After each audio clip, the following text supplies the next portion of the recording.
안녕하세요. 지난 시간에 이어서 불전 사물에 대한 얘기를 계속 해볼게요. 그때 범종 얘기는 조금을 했었는데 법고 얘기가 잠깐 들어가고 범종 얘기로 다시 할게요. 왜냐하면 법고가 간단해요. 법고는 간단하고 범종은 저게 상당히 복잡합니다. 여러 가지 얘기할 것들이 굉장히 많아요. 그래서 사진을 보시면 이게 서남사 범종루.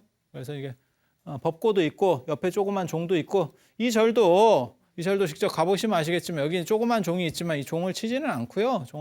저 옆에 범종각이 따로 있어요. 그래서 큰 종을 치죠. 이렇게 이제 법고도 그렇고 그 종도 그렇고 이게 예불 때 신호용입니다. 그리고 요즘은 시계가 다 일반화되어 있으니까 그렇지만 예전에는 시계 같은 게 없으니까 저런 신호용구를 안 해주면 알 수가 없어요. 특히 절은 크기 때문에 사람이 뭐 목소리로 부를 수도 없는 거고 그러다 보니까 전체가 다 신호 구조로 돼 있어요. 그래서 종도 작은 종 이런 거 치잖아요. 그러면 절에 저쪽 안쪽에 있으면 안 들립니다. 일반 집 생각하시면 안 돼요.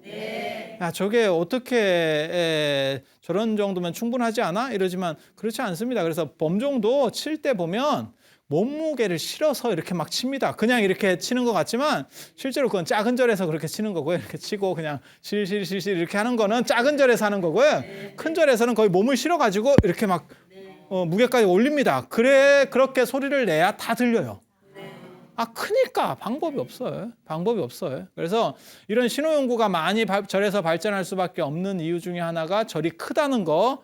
절은 전체적으로 다 신호용구로 돼 있어요. 그래서 예불 시간이라든지 공양 시간에도 한마디도 서로 말을 안 해도 다 동일하게 움직일 수 있는 게 그 신호 체계에 의해서 전체가 맞춰져 있습니다. 그렇게 돼요. 그렇게. 그리고 그게 이제 필연적인 부분이기도 하고요. 출가 집단에서는 필연적인 부분이에요.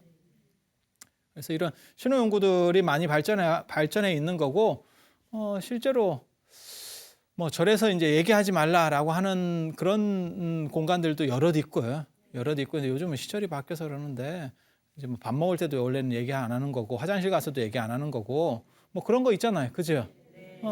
그래서 그런 것들 얘기들이 또 있어요. 자, 이렇게 봅시다. 법고라고 하는데 일반 큰 북하고 달리 이제 법고 이래가지고 이것도 진리의 북이라는 의미예요. 법고라는 의미는 진리의 북. 진리의 북. 그래서 양쪽에 소 가죽을 붙이는 거고 가죽을 붙여서 당겨서 이렇게 이제 철을 박는 거고 중간에다가 지금 청룡하고 황룡을 보통 대꾸로 해서 여의주를 이렇게 표현하는 경우도 있고 가운데 하나 표현하는 경우도 있고 그래서 두 용이 다투도록 예전에도 제가 말씀드렸었지만 실제로 중국 문화권에서 표현되는 동아시아에서 표현되는 이러한 용들은 대부분 여의주를 가지는 게 아니고 여의주를 가지려고 하는 직전의 상태라고 가지면 아무튼 일을 안 합니다. 마치 뭐하고 똑같냐면 물건 살 때 돈부터 주는 거하고 똑같은 거예요. 여러분들이 건축을 안 해보셔서 아마 그럴 건데 건축업자한테 돈부터 주면 일이 참 안 됩니다. 끝나고 끝나면 돈 줄게요 이러면 일이 굉장히 빨리 됩니다. 돈부터 먼저 주고 이렇게 믿고 해보세요 이러면 믿으면 이게 뭐 세워라 내워라 그다음에 AS 하나 얘기하면 이게 언제 되나 뭐 한 2년도 되고 뭐 이렇게 돼요. 아니 진짜 여의주를 줘버리면 용이 이렇게 활발하게 움직이지 않아요.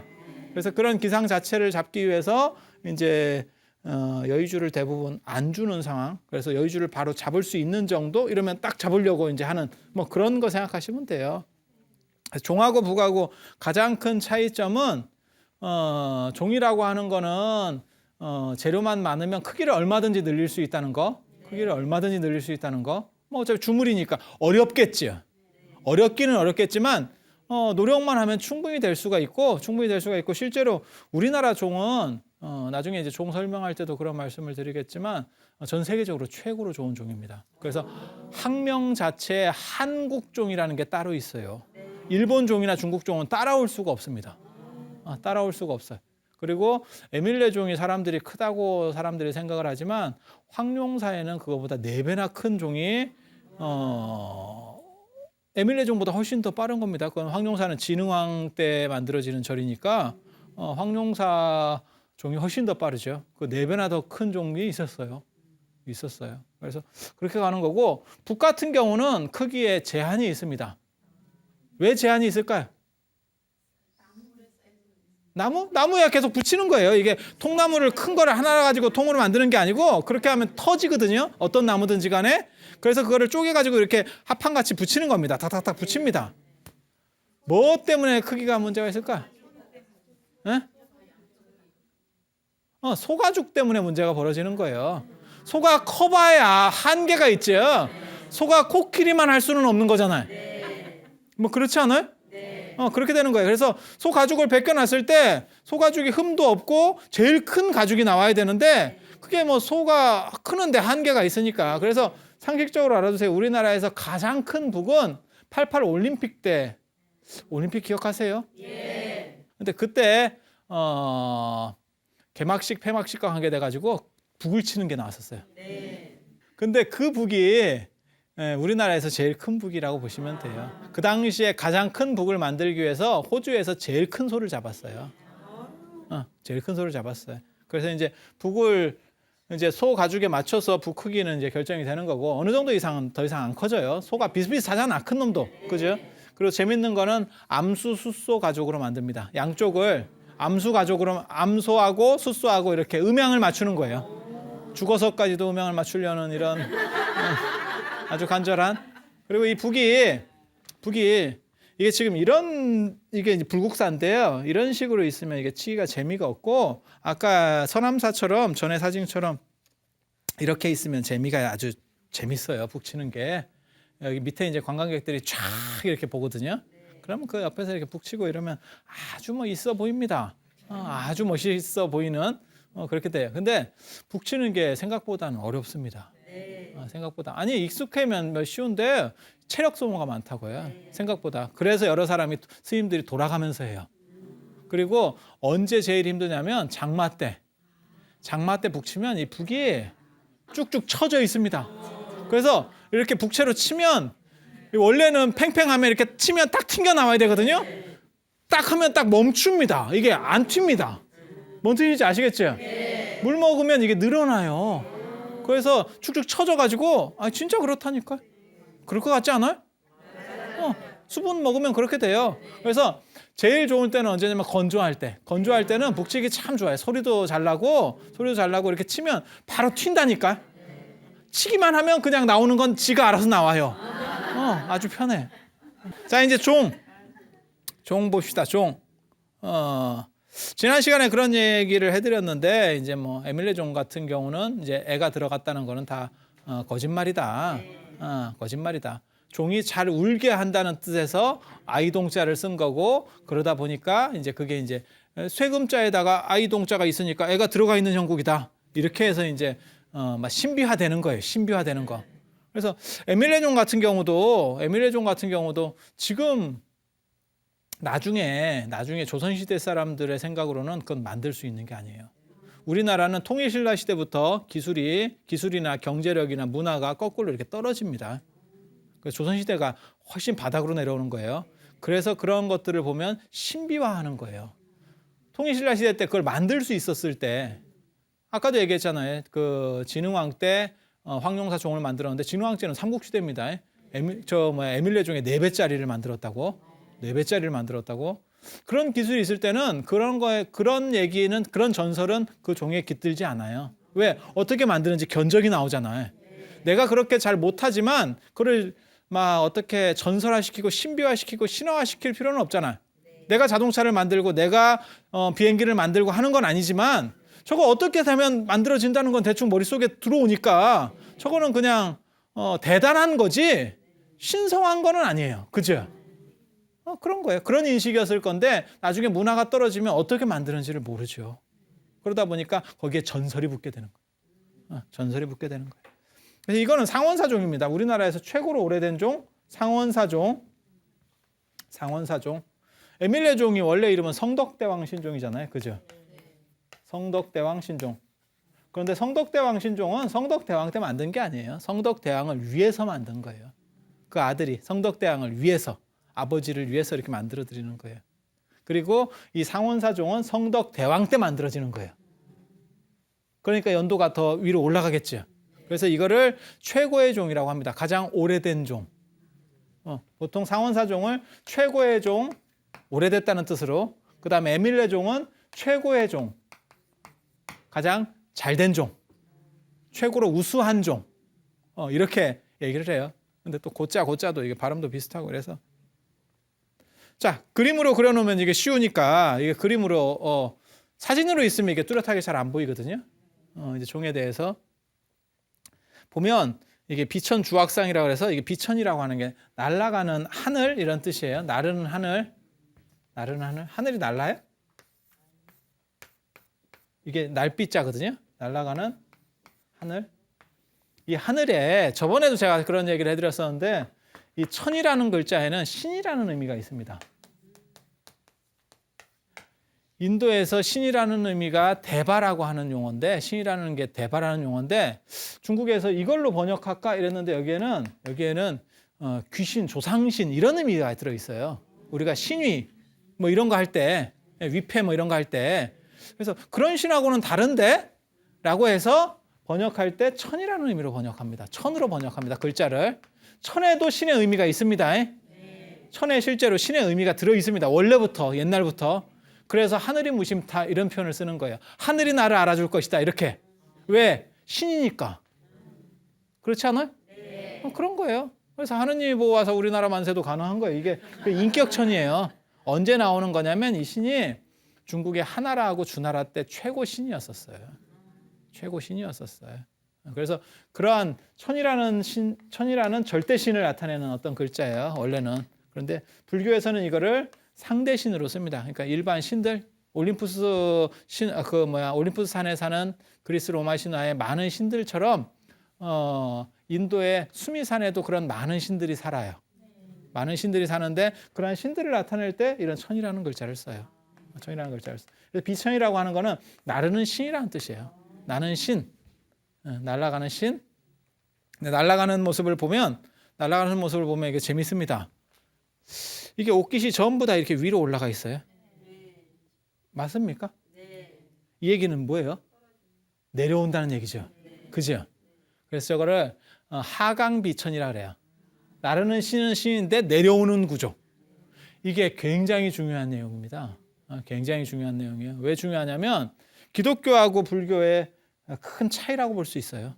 큰 차이라고 볼 수 있어요. 기독교 같은 경우는 옛날에 노래 있었잖아요. 저 높은 곳을 향하여 올라가는 거예요. 그 다음에 천사나 이런 거 모습 볼 때는 언제나 날아가는 모습으로 올라가는 상향 구조입니다. 상향 구조. 왜? 신 중심이고 신이 중심이 되고 인간은 그 신에게 맞춰가는 따라가는 피조물이기 때문에 그러니까 신에게 다가가는 그런 모습으로 자꾸 나타나는 거예요. 그런데 불교는 인간 중심적입니다. 신도 인간에게 맞추는 거예요. 신도 인간에게 맞추는 거예요. 인간 이상 있어? 이렇게 얘기하는 거죠. 그래서 인간에게 내려오는 겁니다. 위에서 신이라도 내려와야 돼요. 그리고 이 보통 인간이 아니고 이 종을 상징하는 인간은 누구냐면 성인. 여기서는 부처님이에요. 보통 인간한테는 인간이 신을 못 이깁니다. 그렇지만 부처님 같이 완전히 깨달으신 그런 인간, 초인이죠, 초인. 니체식으로 얘기하면 초인입니다. 초인. 인간을 넘어서는 인간. 그런 경우에는 신보다도 더 우월하다는 거예요. 그래서 신들도 내려옵니다. 내려오는 구조로 돼 있다는 거. 그 한 가지 일단 알아두시고 그 다음에 여기 이렇게 보면 젖꼭지가 있어요. 젖꼭지. 이거 유두라고 합니다. 종의 젖꼭지라는 뜻이에요. 그래서 유두라고 젖꼭지라고 표현을 써요. 이게 공식 명칭입니다. 그래서 이게 이제 조금 약간 약간 조금 창피하다고 그래서 연꽃봉우리로 쓰자. 뭐 이런 표현도 있어요.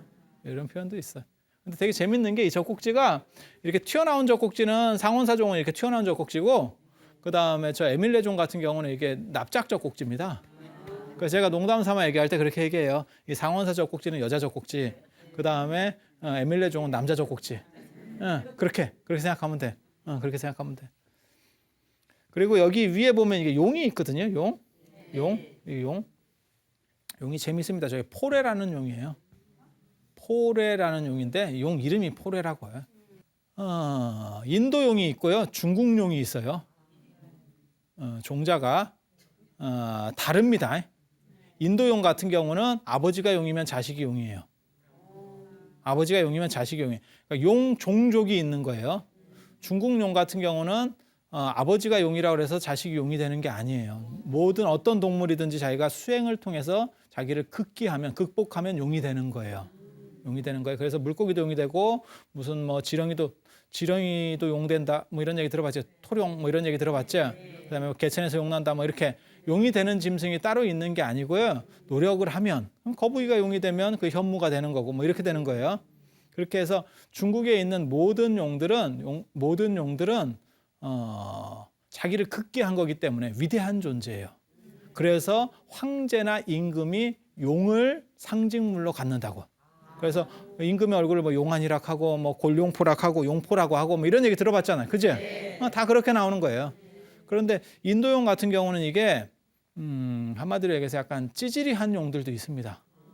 왜? 아버지가 용이어서 그냥 자식이 용인 거니까 다 능력이 있는 건 아니잖아요. 생각을 해보세요. 자수성가해서 재벌이 됐어. 그러면 다 능력 있는 사람이에요. 근데 아버지가 재벌이라서 나도 재벌이야. 이러면 이거는 능력이 있는 사람도 있겠지만 없는 사람도 있는 거죠. 그죠? 뭐 그렇게 되는 거예요. 그래서 중국용 중에 나오는 짐승이 9가지가 있는데 용이 9가지 종류가 있는데 그 중에 하나 포레인데 이 포레는 인도용의 영향을 받았다고 저는 생각을 해요. 왜? 이 용은 당당한 이런 용이 아니고 이게 겁쟁이 용입니다. 소심하고 두려움이 많고 이렇게 용도 그래요? 이렇게 얘기하는데 그러니까 좀 모질른 놈이요. 용이면 뭔가 굉장히 세고 뭐 이렇게 강력할 것 같은데, 그지? 우리 용꿈 이러면 굉장히 좋은 거 이렇게 생각하는데 저런 용꿈 꾸면 저건 뭐 별로 좋을 것도 없습니다. 심장 약한 용. 그래서 얘가 또 무서워하는 게 있대요. 이렇게 고래 같은 큰 물고기를 무서워한대. 고래 같은 큰 물고기를 무서워한대. 이제 인도에서는 그게 마가러라고 하는 거거든요. 고래 같은 물고기입니다. 큰 놈이 오면 막 C컵한데. 가지고 겁은 많지 C컵을 하지 이런 막 운다는 거예요. 펑펑 운다는 거예요, 이게. 그래서 일부러 이 종 위에다 걸어놨다는 거예요. 왜? 잘 울으라고. 아까 얘기했잖아요. 그 아이동자를 쓴 것도 잘 울으라고. 이용을 쓴 것도 잘 울으라고. 그래서 닭목을 여기 당자라고 하는 거 종 치는 데고 여기에 이제 닭목이라 해서 나무를 이렇게 치잖아요. 이거를 고래 모양으로 깎아요. 고래 모양으로 깎으면 고래가 다가오니까 이놈이 더 우는 거야. 이렇게 이중으로 우는 거죠. 그러니까 종만 울리는 게 아니고 얘도 울고 그 다음에 아까 그 아이동자 하는 애도 울고 용도 울고 종도 울고 막 이렇게 그러니까 어떻게 돼? 소리가 잘 난다는 거죠. 소리가 잘 난다는 거죠. 그러니까 상징적 의미를 거기다 막 더 부여해서 더 소리가 더 잘 날 수 있도록 그렇게 하는 거예요. 그리고 당자를 고래 모양으로 만들어서 했다 뭐 이런 거는 삼국유사 같은 데 보면 나옵니다. 삼국유사 같은 데 보면. 그래서 얘는 겁쟁이용이라는 거. 그다음에 한국종의 가장 큰 특징 중에 하나가 이 음통이라고 하는 겁니다. 음통. 이게 실제로 밑에서 이렇게 보면요. 구멍이 뚫려 있어요. 이렇게 마창이 뚫려 있습니다. 굉장히 특이합니다. 지금은 이제 상원사가도 뭐 그렇게 완전히 아크릴 같은 유리판으로 씌워놔가지고 볼 수가 없는데 신라종의 특징이 안에서 보면 구멍이 뚫려 있다는 거예요. 구멍이 뚫려 있다는 거예요. 그래서 사람들이 이제 이거를 뭐라고 생각을 하냐면 소리를 조절할 수 있는 뭐 그러한 음관, 악기에 있어서 음관 기능을 할 거다라는 생각을 했는데 꼭 그런 것도 아니에요. 그리고 이렇게 보면 약간 대나무같이 생겼어요. 그래서 만파식적이라고 하는 얘기가 나와요. 삼국유사에 보면 대나무 피리를 딱 불면 뭐라 할까 모든 풍년이 들고 모든 안 좋은 재앙들이 사라진다는 게 만파식적이에요. 그래서 이 종을 치면 모든 태평한 것이 다 이루어진다. 안 좋은 것들은 다 사라지고 그 종소리가 들리는데 모든 태평한 것이 다 이루어진다. 라고 하는 설도 있고 저 같은 경우는 이걸 뭐라고 생각하냐면 이거 수미산이라고 생각을 해요. 수미산이라고 생각해요. 예전에 수미산도에 보면 수미산 밑에 쪽으로 해갖고 용이 이렇게 감싸고 있는, 수미산을 감싸고 있는 것들이 있어요. 그래서 구멍을 뚫어놓은 거는 부처님이 여기서 이렇게 왔다 갔다 하신다는 얘기예요. 지난 시간에 그거 봤었잖아요. 문비 모양. 문 이렇게. 그래서 거기서 구마라집 스님이 왔다 갔다 한다 그랬잖아요. 탑에도 그런 게 있어요. 부처님 탑에도. 그래서 옛날 사람들이 이렇게 왔다 갔다 한다는 생각을 합니다. 여러분이 잘 몰라서 그러는데 위패 있잖아요. 위패. 집에서 쓰는 위패. 위패가 그 기와집이거든요. 집을 한 채씩 지어주는 거예요. 돌아가신 분들에게. 그게 원래는 기와집입니다. 이렇게. 이게 기와꼴이고 이렇게 돼서 문을 이렇게 중간에 열 수 있게 이렇게. 그죠? 진짜 잘 만들어진 비싼 위패는 위아래 구멍이 있습니다. 그게 영혼이 왔다 갔다 하는 구멍이에요. 영혼이 왔다 갔다 하는 구멍이에요. 그래서 여기서도 구멍이 있는 거를 저는 그런 식으로 해석을 합니다. 용 도안하고 그 다음에 이게 무슨 산이 이렇게 생겼어요? 수미산은 원래 일반 산하고 다르게 생겼어요. 그리고 여기 연꽃 같은 것도 있는데 수미산 주변에 향수에 연꽃이 핀다는 기록이 있습니다.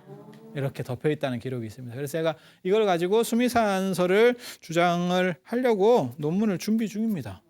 그런데 요즘 갑자기 뭐 쓸데없이 바빠져가지고 앉아서 편하게 공부할 시간이 별로 없어요. 네, 이게 준비한 지 지금 벌써 몇 년 됐습니다. 몇 년 됐습니다. 그래서 이게 수미산이라는 것도 가능하다. 그다음에 왜 구멍이 이제 문제냐면 악기에 구멍을 뚫는다는 건 비상식적이에요. 어떤 악기든 마창을 뚫어버린다는 거는 굉장히 비상식적이에요. 그 다음에 통일신라 시대까지 외에 종들에는 이 구멍이 없습니다. 구멍이 없어요. 그래서 한국 종의 특징 중에 하나가 이게 외룡, 용이 한 마리. 중국 종은 쌍용입니다. 용 한 마리가 수미산 밑에 있는 그런 그림들이 많이 있어요. 일본의 옥충주자에도 있고, 우리나라 탱화 그림에서 나오는 게 있고, 그 다음에 중국의 운강석굴에도 있고, 그 다음에 백제 금동대학로에도 이런 구조들이 나옵니다. 그래서 그런 게 있다는 걸 대충 알아두시고, 이게 부처님의 가르침을 상징하는 거죠. 전체적으로 부처님을 상징하는 거, 부처님의 가르침을 상징하는 거예요. 그래서 조금 더 들어가 볼게요. 이게 이제 실물이에요. 왜 이걸 봤는지를 아시겠죠? 이렇게 보면 잘 안 보입니다. 저 같은 경우가 자꾸 이렇게 컴퓨터를 보니까 뭐 좋은 게 있는가 보다 이렇게 생각하는데 똑같은 거 보이는 겁니다. 지금 똑같은 거 보이는 겁니다. 다른 거 없습니다. 그리고 여기 보면 이 젖꼭지가 하나가 없다는 걸 아실 수 있을 거예요. 여기 젖꼭지 하나 결락됐죠? 이게 이제 원래 안동 문루에 걸려 있었다고 그랬잖아요. 문루라고 하는 건 문 개방할 때, 안동에서 문 개방하고 문 닫을 때 그때 종 쳤다고 그랬잖아요. 그렇게 해서 처음에 놔뒀다고. 이게 원래 절에서 쓰는 종이에요. 왜냐하면 이런 양식들이 전부 다 절 양식이거든요.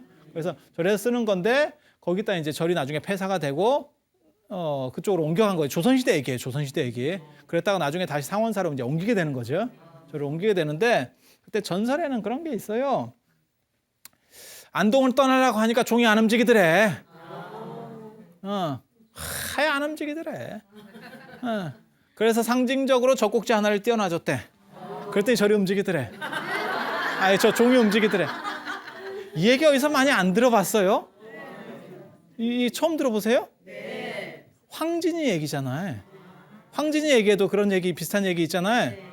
못 들어보셨어요? 황진이를 사모하는 어떤 남자가 스마가 옆집인가 그 근처에 같이 살았는데 근데 황진이가 이제 안 만나주고 이래가지고 결국 그 사람이 상사병으로 죽고 그 사람 관이 이렇게 황진이 집 앞을 가는데 관이 안 움직인다는 거지. 그러니까 황진이가 속 꼬쟁이를 벗어서 그 얘기를 듣고 꼬쟁이를 벗어서 관에다 덮어주니까 아이고 참 죽어서까지 그렇게 밝히니 참 큰일. 그게 관이 움직였다는 거고 그래서 황진이가 기생이 됐다 이런 얘기 들어보셨잖아요. 똑같은 얘기예요 이게. 이런 비슷한 이러한 전설들은 대부분 한 군데서 나와가지고 이게 지어내는 거예요. 아마 종을 싸서 옮기는 과정에서 이렇게 길이 구불구불 하다 보니까 종이 아마 굴렀을 거예요. 굴르다 보면 돌출된 데가 깨집니다. 뭔 뜻인지 아시겠죠? 요즘같이 차로다가 실어서 올리고 크레인으로 하고 그러면 그럴 일이 없겠지. 그런데 예전에는 저걸 다 가마니 같은 걸로 막 싸가지고 그걸 이제 막 밀다시피 해서 움직이는 거거든요. 너무 무거우니까. 그리고 길도 안 좋고 그러다 보니까 잘못해서 이렇게 떨어져서 굴르면 딱 저렇게 파손이 돼요. 그런 것까지 이제 전설을 만들어내는 거예요. 전설이 그렇게 가요. 그래서 이게 포레라는 용 앞쪽에. 그리고 이 고리 멋있어요. 잘된 용인가 안 된 용인가를 알고 싶으면요. 통일신라 시대나 뒤에도 용은 계속 나오거든요. 쌍용이 나올 때도 있고 별 용들이 많이 나오는데 잘된 용인지 안 된 용인지 알고 싶을 때는 용을 딱 봤을 때 애가 별로 저걸 들고 있어도 힘들지 않겠는데 이렇게 딱 들고 있는데 별로 힘들어 보이지 않는데 그러면 그게 잘된 용이에요. 잘 만들어진 종이고. 중요한 것 중에 하나가 이 용 고리, 용 목을 가지고 이 고리를 쓰거든요. 이 고리가 한계가 있어가지고 요거보다 더 큰 쇠를 쓰기는 어렵다는 거. 이거 일단 기억해 두세요. 왜냐하면 저기 에밀레 종 때문에 얘기를 해드리는 거거든요. 거기 굉장한 신비가 있어요. 이게 이제 비천상이에요. 아까 내려오는 비천상. 근데 확대한 건데 이렇게 보면 요거는 하프입니다. 이거 원래는 고무라고 하는 악기입니다. 원래 저기 서양에서 들어와가지고 중앙아시아를 통해서 우리나라로 이제 들어오는데 이제 이 동북아시아 쪽에서는 저걸 고무라고 부르는 거예요. 근데 하프입니다. 똑같은 하프라고 보시면 돼요. 하나는 이걸 들고 있고 하나는 또 뭘 들고 있냐면 입에 이렇게 부는 것 같은 이렇게 이게 생황이라는 악기입니다. 이렇게 생황 처음 들어보셨죠? 그런 악기 있어요. TV 보다 보면 그 국악 한마당 같은 데 보면 이렇게 생황 가끔 나와요. 근데 합주할 때 나오니까 잘 못 봐요. 이게 생황이라는 악기고 이 악기는 봉황의 소리가 난대, 불면. 그래서 제가 또 저가 또 날로 먹는구나 이런 생각을 했지. 왜 그럴까? 봉황 소리를 들어봤어야 알지. 어떻게 만들어도 저 악기는 타당성이 있어요. 소리가 좀 안 좋아. 봉황 소리라서 그래. 이러면 돼. 소리가 좋아. 봉황 소리라서 그래. 이렇게 하면 돼. 뭐 어떻게 해도 돼. 봉이 순놈이고 황이 암놈이에요. 그래서 암수를 같이 가르쳤을 때 봉황이라고 하는 겁니다. 봉황이라고. 그래서 우리나라 이렇게 국장에 보면 그러니까는 저 대통령이나 이렇게 청와대 이렇게 휘장 나오면 이렇게 봉황 양쪽으로 두 마리가 있는데 그 깃을 이렇게 쭉 늘어뜨리고 있잖아요. 그 둘 다 순놈입니다. 둘 다 순놈이라고요. 암놈은 닭같이 생겼어요. 모든 짐승은 순놈이 이쁘고 암놈이 안 이쁩니다. 그렇게 되는 거예요. 그래서 이 봉황이라고 하는 것도 되게 재밌어요. 그래서 봉황은 오동나무가 아니면 앉지 않고 그 다음에 대나무 열매가 아니면 먹지 않는다. 이렇게 장자 같은 데 보면 나오거든요. 그래서 제가 대나무가 열매 맺히는지 거기서 알았다고. 대나무 열매 맺힌다는 거 여러분 몰랐죠? 대나무는 죽을 때 열매를 맺어요. 죽을 때 열매를 맺어요. 그렇게 가는 거예요. 그래서 이 봉황에서 나오는 말이 있어요. 순놈은 화려하고 좋고 암놈은 닭같이 생겨갖고 별로 안 좋다 그랬잖아요. 그래서 나온 말이 봉 잡았다는 말이 나오는 거예요. 봉 잡았다 이렇게. 봉 잡았다. 봉과 황이 같이 있는 거기 때문에 한쪽이 사람이 봉을 잡으면 한쪽은 어떻게 되냐면 내 건 말짱 황이다 이런 표현이 나오는 거예요. 그래서 봉 잡으면 땡 잡았다. 뭐 좋다. 그런 의미인데 너무너무 좋기 때문에 나중에는 의미가 어떻게 변하냐면 약간 호구다, 베껴 먹는다 이런 의미로 바뀝니다. 호구라는 의미도 우리가 흔히 쓰는 용어 중에 하나가 호구잖아요. 그게 원래 바둑 용어예요. 바둑 용어고 호랑이 아가리라는 뜻이에요. 호랑이 입. 그래서 무섭다는 뜻입니다. 원래는. 그런데 나중에는 그게 또 전환이 돼가지고 약간 만만하다.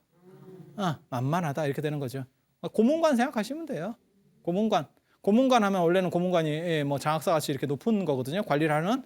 그런데 고문관 하면 딴짓거리 하는 이런 의미로 지금은 쓰거든요. 왜냐하면 예전에 그 미국 사람이 고문관으로 오면 대화도 잘 안 통하고 문화도 잘 안 되고 이러니까 자꾸 딴짓을 해서 나타나는 그게 그런 현상들이거든요. 그런 게 있어요. 그리고 이 비천상 아까도 보셨지만 하양 비천상 그래서 내려오는 모습으로 되어 있다는 거. 그런데 이 옷깃들 자체를 보면 전부 다 이렇게 이게 옷 수술이거든요. 마치 꽃이 핀 것처럼 나팔꽃이 핀 것처럼 꽃이 핀 것처럼 이렇게 다 묘사를 한다는 거. 옷을 하늘옷 입어보셨어요? 하늘옷? 하늘옷은 어떻게 생겼는지 알아요? 천의 무봉이라 하는 거예요. 하늘옷은 기운 곳이 없대. 기운 곳이 뭐냐면 이런 게 기운 곳이에요. 이런 게 기운 곳. 박음질이 없다고. 통짜로. 통짜 옷이 존재할까? 어때? 통짜 옷이 존재할까? 그래 뭐 어떻게 기술이 좋으면 만들 수 있을 거 요즘 같으면 만들 수 있을 것 같기도 한데 그지? 세상이 이렇게 만들려면 통짜 옷으로 만들려면 엄청난 계산이 막 들어가야 될 거야. 그지? 그런데 인도하고 중앙아시아 쪽도 어떻게 입냐면은 이런 식으로 입어요. 옷을. 그냥 천을 한 피를 입어요. 그렇게 해서 그걸 돌려요. 어디 생각하면 되냐면 그리스나 로마 생각하시면 돼요. 로마에서 예전에 무슨 뭐 이렇게 원로원 회의하고 이러면 이렇게 막 돌리고 나오잖아요. 그 드레펄이라고 하는 건데 그런 게 거기는 박음질이 필요가 없습니다. 통천으로 돌리기 때문에. 그게 천이라는 거예요. 하늘옷, 귀한 옷. 이렇게 쪼갤수록 많이 쪼갤수록 그게 천한 옷 이렇게 되는 거예요. 왜? 재화 가치가 떨어져요. 통천은 그 자체로다가 진료 자체가 돈이에요. 그런데 이게 쪼개놓으면 이거는 나한테는 입을 수 있지만 다른 사람이 입기는 좀 어렵거든요. 점점 재화 가치가 떨어지는 거예요. 그래서 나중에 가사 같은 경우도 조각조각 기우는 게 재화 가치를 떨어뜨리기 위한 그런 게 있어요. 실제로 가사는 이런 상태에서 이렇게 쪼개거든요. 이렇게 쪼개고 이렇게 계속 이렇게 쪼개는 옷이에요. 쪼개는 옷. 그래서 쪼개는 옷과 안 쪼개는 옷. 금이 좋은 이유가 뭐냐면 금은 진료 자체가 곧 현찰이죠. 그렇지 않아요? 순금은 안 이쁘지만 진료 자체가 현찰이죠. 안 쪼갠 옷은 옷 자체가 현찰이에요. 그래서 진짜 고급 옷은 안 쪼갠다는 거예요. 그리고 그런 옷을 표현하는데 이제 동아시아로 오게 되면 저런 옷을 입는 거를 잘 모르거든요. 이해를 잘 못하거든요. 그러니까 이렇게 길게 해가지고 선녀하면 이렇게 둥그렇게 막 이렇게 나오는 옷 있잖아요. 그런 식으로 표현이 되는 거예요. 그리고 그런 표현들을 이제 바람에 나부끼는 표현들을 이제 멋있게 하려고 이런 데가 전부 다 꼽힌 것처럼. 그게 다 옷이에요. 옷하고 이건 수술이고 옷 수술하고 이런 건데 전부 꽃이 핀 것처럼 이렇게 묘사를 하는 거죠. 저걸 주물 작업을 할 때 저런 걸 신경을 썼다는 게 저런 미적인 걸 신경 썼다는 게 굉장히 놀라운 거예요. 굉장히 놀라운. 상원사종은 저 주물을 따로 만들어서 붙인 겁니다. 그림 부분을 따로 만들어서 붙인 겁니다. 그리고 상원사종의 특징이 오만 이렇게 종 주변에 이렇게 주악 비천상 그러니까는 악기 연주하는 상들이 많이 있어요. 그리고 여기 아까 그 젖꼭지 하나 떨어진대. 젖꼭지 하나 떨어진대. 그러니까 가서 이렇게 보시면 젖꼭지 있는가 이렇게 보세요. 상원사에 가면 똑같은 종이 두 개가 만들어져 있어요. 하나는 여기 이제 보관을 해놓고 하나는 종 치는 용으로 이렇게 놨거든요. 그래서 처음 가는 사람은 어디가 좋은 건지도 모릅니다. 젖꼭지를 보세요. 젖꼭지를 보세요. 지금 보세요. 이게 이쪽에서 두 개가 보이지만 저 뒤쪽에도 두 개가 더 있는 거예요. 그래서 이게 9개죠. 그러면 4, 9, 36. 그렇죠? 4, 9, 36. 그러면 시간적으로 1년 내도록 부처님의 가르침이 전해지기를 이런 의미예요. 공간적으로 소리가 퍼지지만 총을 치면 공간적인 것밖에 안 퍼지잖아요. 그런데 그것을 시간성까지 상징으로 넣은 겁니다. 이게 원래 이게 유래는 중국의 용종이라는 데서 시작이 되는 건데 그거하고는 완전히 또 달라져요. 에밀레종으로 가볼게요. 이게 에밀레종이에요. 성덕대왕 신종. 아까 얘기했지만 이거는 젖꼭지가 납작하다 했잖아요. 남자 젖꼭지. 비천상도 이게 한 명, 아까는 2명, 여기는 한 명, 여기는 한 명. 그런 차이가 있고 이게 당좌가 이제 이게 종 치는 데를 당좌라 하는 거거든요. 치는 데를. 그리고 이게 연꽃이 피어 있다는 거는 절에서는 무조건 연꽃이 피어 있으면 거기가 깨달음을 상징하는 거예요. 그래서 부처님 좌대도 그 연꽃이고 무조건 연꽃만 있으면 깨달음을 상징하는 거예요. 그래서 이 종 자체가 부처님을 상징한다는 걸 알 수 있어요. 그래서 종을 치면 그것이 부처님의 가르침이 널리 퍼지는 그래서 퍼지고 그냥 퍼지고 시간적으로도 퍼지고 이렇게. 이 종 같은 경우는 두 찔로다가 잘라가지고 만들었죠. 양쪽으로. 보이죠? 그죠? 딱 봐도. 왜? 너무 큰 거니까 한 번에 만들기가 어려운 거예요. 근데 저렇게 잘라서 만든 것도 참 대단한 겁니다. 왜냐하면 잘라서 만든 데는 종을 치면 이게 거기가 균열이 생겨요. 집도 생각해 보세요. 집도 일반 3층 집을 짓는다고 가정했을 때 내가 3층 집을 한 방에 올려버리면 별 문제가 없는데 가다가 형편이 좀 안 좋거나 아니면 건축법을 약간 틀기 위해서 한 2층까지 지었다가 3층 올리는 경우도 있거든요. 한 6개월이나 1년 쉬었다가 그러면 거기서 물이 셉니다. 그럴 것 같지 않아요? 아주 잘하면 관계가 없는데 보통 일반적으로 지금도 그렇게 되는 거예요. 그 부분이 샌다고 좀씩 누수가 생긴다고 딱 지 살같이 안 붙어요. 처음 자기 살같이 안 붙는다고. 그런데 이 종은 이렇게 만들었는데도 불구하고 이게 안 터지는 거죠. 이거를 천 몇백 년을 친 거예요. 그런데도 불구하고 아무 문제가 없어요. 아무 문제가 없어요.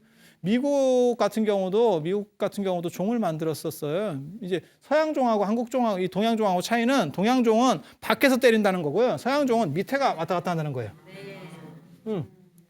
밑에가. 그리고 서양 종도 연원이 굉장히 깊습니다. 성당에서 이렇게 종 치고 뭐 있잖아요. 그 있잖아요. 그 노트르담의 꼽추 뭐 이런 거 있잖아요. 노트르담 성당에서 걔가 종 치는 사람이었잖아요. 그죠? 그래서 지금도 노트르담 성당에 가면 그 종각에 사람들이 올라가고 해요. 그 영화 때문에. 그 종 치는 사람. 그러니까 서양 종도 연원이 굉장히 오래되는 걸 알 수 있죠. 종도 얼마나 많이 만들었겠어. 그런 성당에서 큰 종들도 만들었겠지. 그래서 미국에서 독립기념종으로다가 엄청나게 큰 종을 만들었어요. 몇 번 치고 바로 깨졌어요. 그래서 박물관에 있어요. 박물관에 있어요. 우리는 이거 있잖아요. 안 친 지 얼마 안 됐습니다. 이거 안 친 지 얼마 안 됐습니다. 계속 쳤습니다. 그리고 지금도 이제 쳐야 되느냐 말아야 되느냐 얘기가 계속 있어요. 치는 게 이게 보존하는 게 좋으냐, 가끔씩이라도 소리를 나게 하는 게 좋으냐, 안 그러면 아예 그대로 모셔두는 게 나으냐. 왜 그런 거 있잖아요. 내가 팔이 아파. 자고 났더니 팔이 아파. 운동을 하는 게 조금이라도 무리한 거 하는 건 아니고 스트레칭 비슷하게 움직이는 게 좋으냐, 그냥 가만히 냅두는 게 좋으냐. 그 문제하고 똑같다는 거예요. 그래서 경주박물관장이 바뀔 때마다 종을 칠 때도 있고 안 칠 때도 있고 이렇게 되는 거예요. 사람 판단이 좀 다른 거예요. 정답이 뭔지는 잘 몰라. 정답이 뭔지는 잘 몰라. 이게 이제 재밌는 건데 아까도 얘기했지만 용고리 구조는 똑같습니다. 뒤쪽에 지금 음통이 있고 앞에 용이 있는 거고. 그런데 이 쇠가 들어갈 수 있는 게 이게 이제 흔히 나오는 얘기잖아요. 이 에밀레 중에서 제일 많이 나오는 얘기가 사실 이 고리 얘기예요. 이 고리 얘기. 이 고리가 들어가는 게 한 8cm 정도 되거든요. 8cm 정도. 용이 이렇게 딱 틀고 있기 때문에 그 이상 되면 들어가질 않아요. 쇠막대가. 이해가 되죠? 네. 그렇게 딱 돼요. 그렇게 해서 저 에밀레 종을 경주박물관으로 옮겨왔는데 이 쇠가 하도 옛날 쇠니까 이게 위험하잖아요. 이게 한 20톤 이상 견뎌야 되거든요. 근데 종을 치고 바람에 흔들리고 그러면 거의 한 30톤까지 이게 18톤인가 뭐 그럴 거예요. 제가 정확하게 지금 기억은 잘 안 나는데 그러면 흔들리면 이게 힘이 훨씬 더 무게가 늘어나거든요. 그럴 거 아니에요? 그래서 한 30톤 정도를 견디게 해야 안전하다는 거예요. 그런데 이게 옛날 쇠막대니까 이거 잘못해서 이거 뚝 부러지기라도 하면 종이 깨진다고 바닥에 떨어져 버리면 무쇠는 깨집니다. 무쇠 계열은 이게 합금을 해도 옛날 쇠들은 잘 깨져요. 요즘 쇠 같지 않아가지고 잘 깨진다고. 그러면 절단 나는 거잖아. 이게 굉장히 중요한 유물인데 그래서 그 당시에 우리나라에서 최고로 알아줄 만한 기업하면 삼성하고 포스코, 포철 뭐 이런 기업을 들 수 있잖아요. 그죠? 그래서 그 당시에 박태준 씨 있을 때 얘기해요. 박태준 씨 있을 때. 박태준 씨 다 알죠? 네. 이런 거 알면 좋은 게 아니에요. 이런 거 알면 별로 좋은 건 아니야. 그래서 그때 박태준 씨한테 얘기해가지고 포항제철에서 이 고리를 새로 만들었다고요. 위험하니까. 새로 만들었는데 놀라운 일이 벌어지는 거예요. 끼니까 종이 쳐져요. 휘어요. 쇠가 휜다고. 이렇게 휜다고. 무게를 못 이겨가지고. 요즘 기술로 만들었는데. 그래서 결국 몇 번 만들다가 포기하고 페인트 칠 다시 해서 옛날 거 넣었어요. 그게 지금 굉장히 재밌는 얘기예요. 그런데 기술적으로 저게 이제 계속 저 쇠를 접어가면서 아마 만들었을 거예요. 쇠를 이렇게 말아가면서 판판하게 해갖고 말아가면서 계속 두드리고 해서 불순물을 거의 다 빼냈을 거예요. 그렇지 않으면 저렇게 단단한 강도가 안 나오거든요. 그런데 지금 기술로도 만들기 힘들다는 거예요. 저게 포항제철에서 그때 결국 못 만들고 다시 넣은 거예요. 그래서 저 쇠를 아는 사람들은 저 쇠를 계속 봐요. 가면 저 얼마나 두드렸으면 손으로 두드린다는 게 한계가 있는데 기계를 쓰는 것도 아니고. 그래서 이 종이에 얽힌 미스테리 중에 하나가 또 이거죠. 이 쇠막대기. 쇠막대기.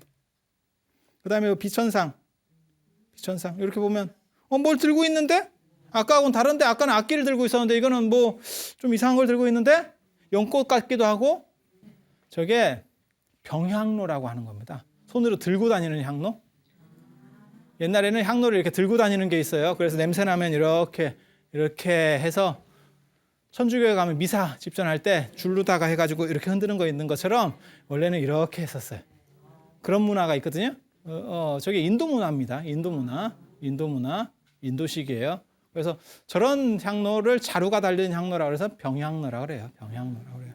저런 것들이 어디에도 나오냐면 여기도. 이게 석굴암 안에 있는 10대 대사상이거든요. 여기도 지금 향로에다가 손에 들고 있는 향로 이렇게 자루가 있고 여기다 향로에다가 지금 향 같은 걸 넣고 그래서 여기서 이제 연기가 피어나오는 뭐 이런 거예요. 손에 놓게 되면 바닥에 이렇게 그러니까 디귿자로 해서 딱 멈춰질 수 있도록 이렇게 향로가 여기 향로가 있고 자루가 이렇게 돼 있어요. 여기 받침대가 있고 그래서 놓으면 딱 놔지고 들으면 저렇게 돼. 이거 고려부라거든요. 고려부라. 고려시대 수월관음도 여기서도 저 향로가 나와요. 이렇게 보면 여기 들고 있는 거 이렇게 향로, 연꽃, 좌대, 대 그래서 놓으면은 딱 맞을 수 있도록. 그래서 예전에는 저런 향로를 많이 썼었어요. 예전에는 저런 향로를 많이 썼었는데 지금은 저런 게 없어졌기 때문에 사람들이 저걸 보면 꽃인 줄 알아요. 연꽃인 줄 알아요. 그런데 저게 저런 향로라는 거를 뭐 이런 기회 때 아니면 언제 알아보겠어요. 그죠? 그래. 그렇게 해서 오늘 지금 종에 대한 거, 북에 대한 얘기를 해드렸고, 그 다음에 종에 대한 얘기, 그 다음에 다음 시간에 기회가 되면 종의 기원에 관계된 얘기를 조금만 언급. 이게 또 뭐 신기한 얘기가 있어요. 한국 종은 중국 종하고 다른 무언가가 있습니다. 그런데 사람들이 자꾸 중국 종하고 그걸 갖다 붙이려고 해요. 갖다 붙이려고 하는데 중국 종하고 또 다른 기원이 있다라고 생각을 하고 저 같은 경우가 그런 거를 많이 추적을 합니다. 그래서 그런 얘기들 관계된 거 아주 이런 데 아니면 어디서 다시는 못 들을 얘기들 그런 얘기들을 다음 시간에 해드릴 수 있도록 그렇게 하겠습니다. 자, 그러면 오늘 이상 마칠 수 있도록 하겠습니다. 자, 감사합니다.